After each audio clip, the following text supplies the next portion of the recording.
ভাতা ভাওতা সব ফাঁস, পরিযায়ীরা গিলছেন না মমতা বন্দ্যোপাধ্যায়ের টোপ। মা মাটি মানুষের ভাতা প্রত্যাখ্যান, ফের সরব আরো এক পরিযায়ী শ্রমিক। গুজরাটে কর্মরত শ্রমিকের ভিডিও ভাইরাল হয়েছে।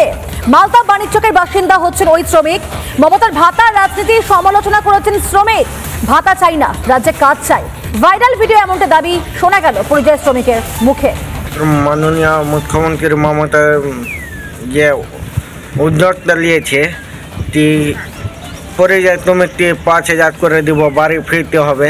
তো আমাদের তো 5,000-এর মধ্যে হবে না। আমাদের পরিবার খরচা আছে 10 থেকে 20,000। আমরা ভাতা চাই না, আমাদের রাজ্যে কাজ চাই। আমরা একটা কাকার নিব না, আমাদেরকে কাজ দিন, কাজ চাই। আমরা ভাতা চাই না, আমাদের এটাই দাবি। এখন আমি পরিযায়ী শ্রমিক আছি, আহমেদাবাদে আছি, গুজরাটকে।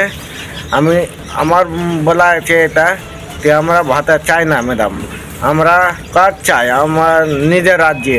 অনুরোধ ছিল ম্যাডাম যে আমরা নিজের ওয়েস্ট বেঙ্গলে কাজ চাই।